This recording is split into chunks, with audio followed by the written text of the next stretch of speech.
ವೀಕ್ಷಕರೇ ನಮಸ್ಕಾರ. ನೀವು ನೋಡ್ತಾ ಇದ್ದೀರಾ ವಿಟಿವಿ ಭಾರತ್. ನಾನು ಸುನಂದ. ಸುಪ್ರೀಂ ಹೈಕೋರ್ಟ್ ನೀಡಿದ್ದ ಜಾಮೀನನ್ನ ರದ್ದು ಮಾಡಿದ್ದ ಬೆನ್ನಲ್ಲೇ ಪವಿತ್ರ ಗೌಡ ಅವರನ್ನ ಪೊಲೀಸರು ಅರೆಸ್ಟ್ ಮಾಡಿದ್ದಾರೆ.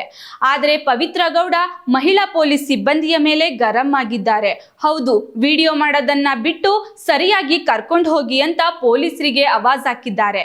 ಮುಂದೇನಾಯ್ತು ಅಂತ ಹೇಳ್ತೀವಿ, ಈ ಸ್ಟೋರಿ ನೋಡಿ.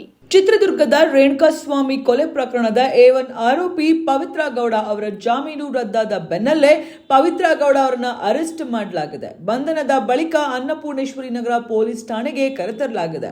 ಕೊಲೆ ಕೇಸ್ನಲ್ಲಿ ಕರ್ನಾಟಕ ಹೈಕೋರ್ಟ್ ನೀಡಿದ್ದ ಜಾಮೀನನ್ನು ಸುಪ್ರೀಂ ಕೋರ್ಟ್ ರದ್ದುಗೊಳಿಸಿದ ಬೆನ್ನಲ್ಲೇ ಪೊಲೀಸರು ಆರೋಪಿಯನ್ನ ಬಂಧಿಸಿದ್ದಾರೆ. ಆದರೆ ಅರೆಸ್ಟ್ ಮಾಡಲು ಮನೆ ಬಳಿ ಬಂದ ಪೊಲೀಸರಿಗೆ ಪವಿತ್ರ ಗೌಡ ಆವಾಜ್ ಹಾಕಿರುವ ದೃಶ್ಯ ಕಂಡು ಬಂದಿದೆ. ಪವಿತ್ರರನ್ನ ಕರೆದೊಯ್ಯುವ ವೇಳೆ ಲಾಯರ್ ಎಡವಿದ್ದಾರೆ. ಇದರಿಂದ ಸಿಟ್ಟಾದ ಪವಿತ್ರ, ಯಾಕ್ರಿ ಹಿಂಗೆ ತಳ್ತೀರಾ, ಮೊಬೈಲ್ ಬಿಡಿ, ಮೊದಲು ಸರಿಯಾಗಿ ಕರ್ಕೊಂಡು ಹೋಗಿ, ಅಯ್ಯೋ ಅಂತ ತಲೆ ಚಚ್ಕೊಂಡಿದ್ದಾರೆ. ಜೊತೆಗೆ ಮಹಿಳಾ ಸಿಬ್ಬಂದಿ ಮೇಲೂ ಅಸಮಾಧಾನ ಹೊರಹಾಕಿದ್ದಾರೆ. ಸುಪ್ರೀಂ ಕೋರ್ಟ್ ಅರೆಸ್ಟ್ಗೆ ಸೂಚನೆ ಕೊಟ್ಟ ಬೆನ್ನಲ್ಲೇ ಪೊಲೀಸರು ಮೆಮೊ ಹಿಡಿದು ಮನೆಗೆ ಬಂದಿದ್ರು. ಮನೆಯೊಳಗೆ ಪೊಲೀಸರು ಎಂಟ್ರಿ ಕೊಡ್ತಿದ್ದಂತೆ ಪವಿತ್ರಗೆ ದುಗುಡ ಶುರುವಾಗಿತ್ತು.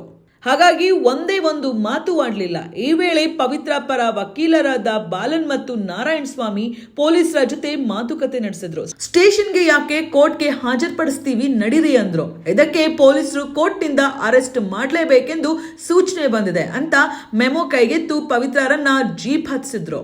ಪವಿತ್ರ ಹೊರಡುವ ವೇಳೆ ಬೆನ್ನು ತಟ್ಟಿ ಧೈರ್ಯ ಹೇಳಿದ ವಕೀಲರು, ನಿಮ್ಮೊಂದಿಗೆ ನಾವಿದ್ದೇವೆ, ನಿಮ್ಮ ಪರ ಹೋರಾಡ್ತೇವೆ ಎಂದ್ರು. ಇನ್ನು ಪವಿತ್ರ ಗೌಡರ ತಾಯಿಯಂತೂ ಕಣ್ಣಲ್ಲಿ ನೀರು ತುಂಬಿಕೊಂಡಿದ್ರು ಎಂದು ವರದಿ ಮಾಡಲಾಗಿದೆ.